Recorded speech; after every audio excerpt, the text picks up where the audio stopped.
Hello everyone, it's Dom here from Esports News UK at Insomnia 69, powered by ESI London and Aegon by ASC. Thanks to our sponsors for sending us here, and I've saved the best till last. I'm joined by EssentialsTF, the organisers of the amazing Team Fortress 2 Esports finals here at Insomnia. How's it going, guys? It's going really, really great. It's been a fantastic weekend, and it's nice to sort of be back on a LAN atmosphere after so long, especially in the EU scene, where it's been, you know, about three years since we've sort of had a LAN of this scale. So sort of being back into it is really, really exciting. And just introducing you as well, Yeah. Charlie and Adam. Yeah. Maybe you can answer that question, but tell us a bit about what you do as well. So I'll let Adam introduce himself as Essentials, but I'll introduce myself. So I'm Charlie. I am the tournament lead for this event for Team Fortress 2, and in EssentialsTF as a whole, I am the event coordinator.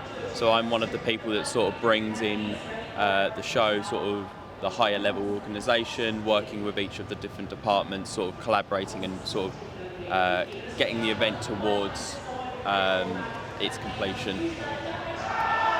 I'm Adam. I'm the head of production, or the production coordinator with Essentials. Started off doing audio. My first event was I-61 and just sort of rose up. So yeah, me and our I guess the head of the organisation, Blackout John, we've been working for the last few months now in terms of getting this set up. Getting the set all looking nice and like investing in hardware and that kind of thing to try and put things together. And then when we're on the ground, I had a team of 4, including 2 observers and another vision mixer, and yeah, we ran the show. We've got an amazing production setup here, and had I known this was here before, I might have been jumping in, bringing my interviewees on. But this is amazing to be here. This is brilliant. Tell us about the production side of things. It was amazing to watch the finals. Unfortunately, I missed the last 2 hours. It went on till 4 in the morning. Is that right? So have you had much sleep? Just about, yeah. We ended up getting back to the hotel by the time that breakfast opened, so we just went and had breakfast and then went to sleep. But yeah, that's esports. It's called Insomnia for a reason. Yeah, true, right? Absolutely. Yeah. Yeah. Now, tell us about the finals then, because you had these 2 teams. As I understand it, one was you had American and Canadian players. Another one, we had quite a few UK players. Unfortunately for me, or for UK esports fans, the UK roster lost. But how was it? How were the finals, and seeing them back on stage? Yeah, I think the finals were quite interesting because these 2 teams usually have quite distinct play styles. One team would look to play quite slow, and the other team is very, very fast. Because unfortunately, in TF2, the rule sets between different regions aren't one-to-one with each other. It's not like you load up CSGO, you jump into competitive, and you'll play the exact same format as anybody across the world. So different formats sort of favor different different teams and different play styles.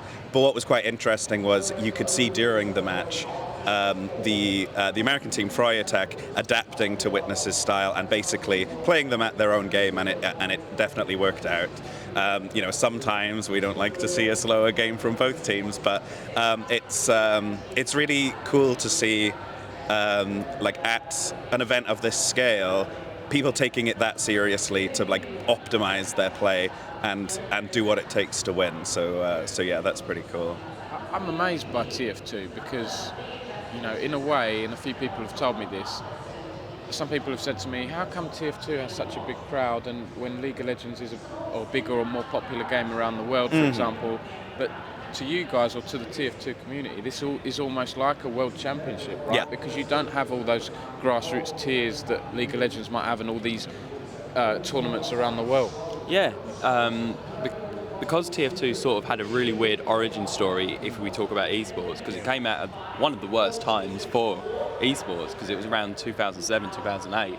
So you had all the fallout from the Cyber Athlete Gaming League, you had all the problems with the financial collapse. So esports was just not in a great space. And so when Team Fortress 2 came out, there just wasn't that buzz for it. So it was always starting on the back foot. But then as time went on and it sort of scene developed from the Team Fortress Classic era, there was that little bit of a buzz. There was a little bit of an audience that was doing that sort of thing. And there was an opportunity to sort of actually kickstart it into an actual fully fledged esport. But we're at where we are now, where it's entirely grassroots. So when you think of stuff like Worlds, Valorant's new majors, CSGO majors, there's that full ecosystem straight from amateur level all the way up. But for us, because we have limited resources, it's almost everyone's on a volunteer basis. Events like this are the equivalent of the TF2 majors. So, and especially Insomnia, which has a decades-long history of Team Fortress 2, when it comes down to it, it's like the crowds will turn up because this is pretty much the king of competitive TF2 in terms of events. And talking of the crowd, weren't they amazing? Yeah, they showed up. I'm really, really happy because there was a lot of people that couldn't play this LAN for various reasons, but a lot of people turned up just for the finals on the Sunday. And despite everything, they sort of turned up and they gave it quite a good show, because I remember there was a lot of people in the BYOC saying like, who's cheering at like 2 a.m? And it's just like, it's the TF2 guys, they've turned up again. Yeah. Do you think we need, and this might be a bit naive of me because I don't follow TF2 super closely, but do you think we need a TF3 to take the esports to the next level in the franchise? Yeah. I'll have a little bit and then I'll see Adams has a take. I think a Team Fortress 3 would be nice, but I think there's a lot of stuff. I think there's enough infrastructure there with Team Fortress 2. There's so much, back systems and there's a lot of history with it that I don't think it actually would take too much for it to gain a lot of relevance in the modern esports market. It has a lot of what modern esports has or wants, but there just needs to be sort of an interest from both the community and sort of the developers and things like that to sort of take that next bigger step, because I think from our perspective, the way we've been going has been everyone's happy with it, but to grow it, there needs to be some uncomfortable changes from both parties. But I'll pass it up now. TF2 is in quite an interesting position competitively, because while Valve has tried to implement things like, we've got a competitive queue, which obviously they put a lot of work into it, but it wasn't exactly how we were envisioning it. The problem is with a game that's so grassroots like this, we've basically as a community come to the conclusion of very basic things that we want to focus on. We focus on the 5 capture points game mode and the odd King of the Hill map. So we don't, at least within 6v6, we don't tend to do the attack and defend and the payload ones like Overwatch do. And that kind of thing, and then also focus on the sort of more mobile classes. So for those of you who don't know, the meta in sixes is 2 scouts, 2 soldiers, a demo man, and a medic, because they are the most general classes, and also that lineup we found is the least oppressive in terms of things, because with a game that isn't balanced around competitive and is essentially balanced around chaos, you will find a lot of stuff running heavy permanently with a weapon that'll just slow everybody down, and then it's one of those things. So we do run class limits, we do run weapon whitelists, which I think alienates a lot of the community, and it's totally understandable. So there's a lot of people, and I was the same when I first got into competitive. I was like, wait, I can't play Pyro? What do you mean? And while obviously you can, it's just not that we've not built our system around that being viable. So I think a TF3 would be interesting, because Valve would have to make a decision of which way they're going to go, and I think for it to be an esport, they would need to sort of come more towards us. I'm not saying like play our way or anything, but like maybe they'd need to add like more classes that are more general, or change some things up, give other classes more sort of competitive viability. But that they might risk alienating the rest of the fan base, like we are doing. But then also, if they bring out TF3 that's full on casual, we'll just carry on playing TF2. Or we'll just find something else to play. So, be like the Smash Bros. Yeah, I think they are in a very if they're even considering it, they're in a very like tough situation when it comes to esports. But I hope that they are like seeing this and seeing what we're doing. They definitely, you know, we do have contact with Valve because you know they put things like in-game announcements out when we go live, which is crazy. That's I right. remember.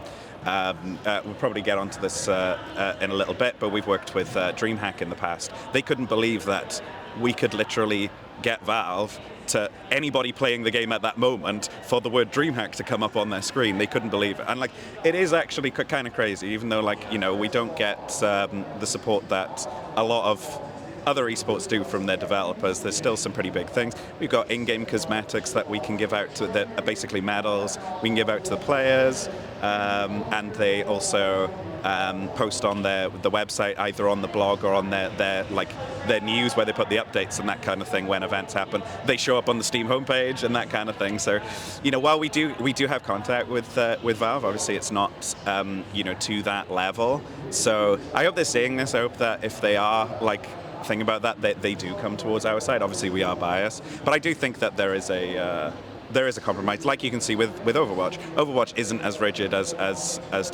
competitive TF2 is, but it's still a very viable competitive game. So yeah, I think it would be interesting to see, and I know that there has been a lot of rumblings from like other studios thinking, I'm just going to make a class-based shooter to try and get that or the more TF2 style of class-based shooting. You know, to that level, but you know, we'll have to see. But you know, we're doing all right, yeah. I think, considering. It's good to hear that Valve does have some kind of support for what you do. I've been talking to a few other people here today, and they said, "Wow, this is amazing. Imagine what it'd be like if Valve supported it financially as well, or like, you know, maybe doubled the prize pool or something like that." So if Valve are watching, you know, you've kind of given a message to Valve there, but that would be lovely to see. I mean, there has been some criticisms of Valve in the past around Dota and things like that. You know, we have some people saying, oh, that more can be done to support grassroots Dota and so on. And it's interesting to hear from you that you have, you know, these rule sets. Is that the EssentialsTF way of doing things? I'm not super familiar if there are other organisers. You seem to be the main organiser of like esports. So there's a lot of community organisations, and we all generally agree on at least a semi-consistent format. So things like what maps we play tends to be very consistent across organisations and regions. But for instance, whilst we do like LAN events and sort of online cups over a weekend, for example, there's things like the European Team Fortress 2 League, who one of the admins work to this event. They run like a 7-week league system, and they will have a format very similar, but they might have certain different rules on how certain things work. So generally we all play the same format and the same way, but as Adam mentioned earlier on, there are regional differences. So for instance, in North America, they run halves very similar to CSGO. So once a team reaches 3 rounds, they go to a half-time. We don't have that in Europe. We just go until we're finished. So there's that. There are just differences there that I think from the community side, because we talked a little bit about how Valve can help boost that scene, you know, putting a little bit of money or giving their support where they can, beyond what they do now, which is already fantastic, just that extra step forward. But from the community side, we need to do stuff like get the rule set all the same, you know, have every region play the same. So if you start as a new player, just trying out competitive for the first time in like a casual format, so competitive in a casual format, all the way to being on the grand finals on a stage at LAN, we are playing the same competitive game, even if that isn't casual TF2. And your organisation, is it purely voluntary? Yes. You're doing? Is that So we, everyone who does work for Essentials does it on a volunteer basis. We are, as Essentials, over the past couple of years, we've been trying to turn a bit of a profit on certain events. So our work with DreamHack has been fundamental on that. Insomnia, give us money to sort of help support production where we need it. And so as Essentials, as an organisation, we're looking to try and make profit because I think there's an opportunity for us to do bigger, more events for like more regional community. So, for example, have a UK LAN for UK players, have a French LAN for French players, and North America and things like that. So having that sort of system, but to do that requires resources. So that's what we're focused on. But in terms of like the individuals in the team, so from the leadership all the way to the people that just turn up for and help us out at events, like casters and other talent and analysts, it's all volunteer basis. There's very, very few people, if anyone, that makes money doing TF2. It showcases the passion, doesn't it, of the TF2 community and what you're doing. One thing I want to talk about as well, as someone who grew up in this era of Tony Hawks and so on, is your skating theme, the sort of 90s skate punk theme. I grew up skating and listening to skate punk and all of that stuff, Goldfinger and Bad Religion and all of that stuff. Tell us a bit about that. We've got some skateboards at the front. That must have been fun to work on. Absolutely. So we had this idea back in Insomnia 65. Obviously, we've had to take a little bit of a break, but we basically, when we got started up this, Soda, who's our sort of content leader, creative lead, came to me and said, "Adam, do you still want to do the punk rock theme?" And I was like, "Absolutely." So I think that it started off as more of a sort of Sex Pistols, that kind of thing, where it was like almost like cutouts from magazines and that kind of thing, and then it molded into a more, I'd say more modern, but it's still more like 90s rather than 70s and that kind of thing. So I love skateboarding.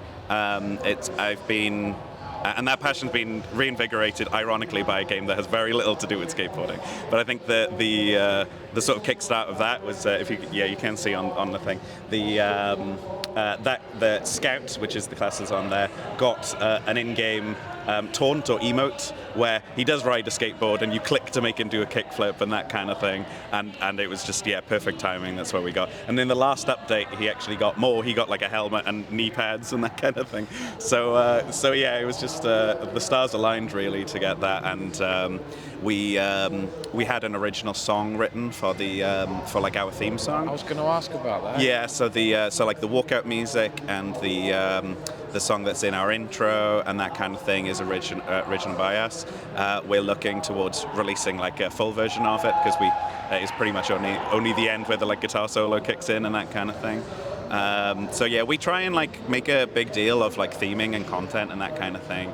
I-63 was very sort of retro, VHS kind of style. I-65 was like neon paint and that kind of thing. So we know that we want to go down the direction where we put a lot of effort into the creative side of things, because obviously we have limited resources. We want to use our skills as much as possible. Yeah. So we decided on this kind of theme. We knew that we had people who could help write the music. We knew we had friends that could actually skate in the videos because in the team intros we have one of our friends, Blob Chap, who came over. I'm from Swansea, so. Him and Soda came over with me, and I basically just drove them around Swansea to all the skate parks that I knew about, and we just got some footage and that kind of thing, and we got some cool pictures of our merchandise. I'm wearing one of our shirts now. We've also got the the Essentials official skate club logo that we've been using as well. And I was going to ask, is there merch? yeah, so there absolutely is. So this is a shirt that you can buy on our website. Yeah, you go to EssentialsTF has all of our information, and land.tf has information specifically about Insomnia, but that's like a rolling thing. So that probably by the time you watch this, it'll be for a different LAN or whatever. But I was going to say that an idea for merch. I mean, this is probably my boomer brain, and I grew up with CDs and stuff. You could have done a CD limited edition. Yeah, absolutely. Yeah, that would or be something cool. like that. You know, maybe an idea for a future maybe. thing. I mean, you might find people like me would be interested in that, though. People who grew up with CDs. I feel old sometimes when my kids see CDs. Like, what's that? Makes me feel old. What's I going to ask about? Okay, so we've covered merch. I mean, that update with he's got the gear and stuff like that. Do you think that was Valve? So Valve still do update. As someone who doesn't play TF2, they add things to the game. Yeah. So a lot of the in terms of a lot of the updates in terms of cosmetics are community based. So Source has amazing tools to be able to add things to the game. And that kind of thing, like animation tools and modeling and that kind of thing. So there's a lot of community contributions, and outside of major updates, which we haven't had for quite a while, I can't remember the exact date. It was the last time we had a major update, but about 4 years, yeah. Wow. Generally, the updates are sort of seasonal. Like we'll have like an Easter update, we'll have a summer update, we'll have a Christmas update, that kind of thing, and a Halloween update. And a lot of them, the contributions will be from the community. So and then obviously Valve have to validate it.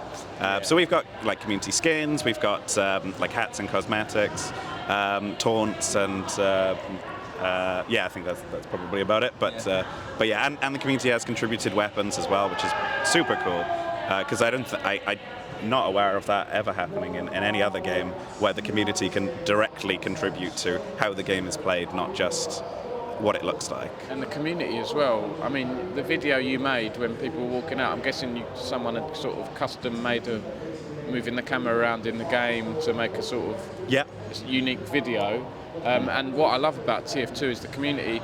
Some of the memes it's been responsible for and silly videos. Sometimes I'm scrolling through YouTube and things pop up about a TF2 silly meme video. Like I don't watch many TF2 videos, but that still pops up. It's in popular meme culture. Some of is it the Grenadier dude or whatever else, some of them are known in, I may have got the class wrong, but you might know who I mean, the big bulky dude and all of that stuff.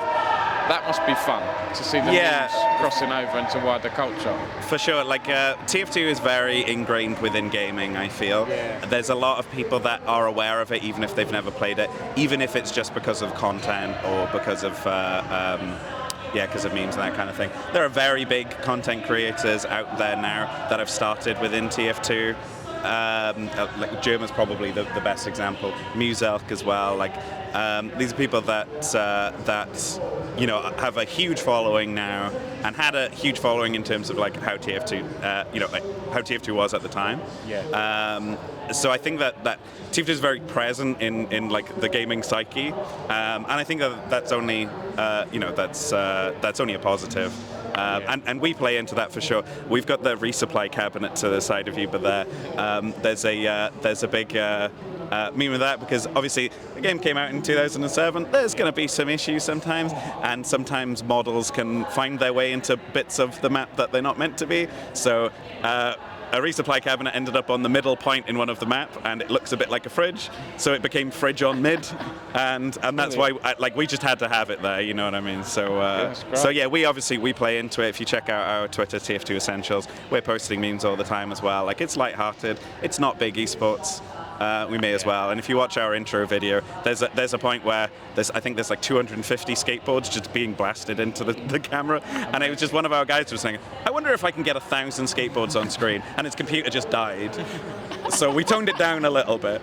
But yeah, it's just like that. We just do what's cool, and obviously we find the game really cool as well. So we'll put in things that like gameplay clips and outside our game. So what's next for Essentials TF? Do you thinking straight away about the next Insomnia? I know you mentioned potentially other regional things like NA or UK lands and things like that. What's next? So the immediate thing is in November myself and some of the Essentials crew will be flying out to DreamHack Atlanta.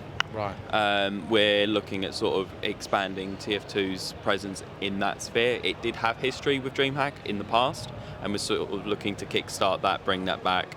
But we also, at the last event we did for DreamHack at Dallas, we did some other games. So we're having a look at expanding our portfolio into other little games and supporting some other sort of grassroots areas where possible.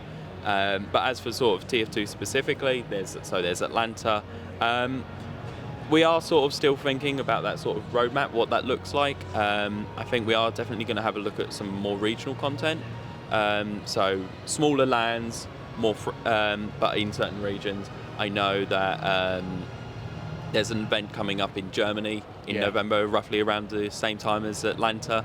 I'm going to go there hopefully as a player, which is going to be the first time in a long while since I played. But yeah, so Essentials, so long as there's people still playing this game and putting into passion as much as we have that passion for the game, we're going to just keep rolling it. I'm happy for Insomnia to continue being one of the homes of competitive TF2, so long as they allow us and that we can keep pushing that ball rolling. We're really happy with how things have been going, and we just don't want to stop right now. Yeah, and just last few bits to end with, the stream did well, as I'm told. Was it what can you tell us about views? Was it 2,500 or something peak?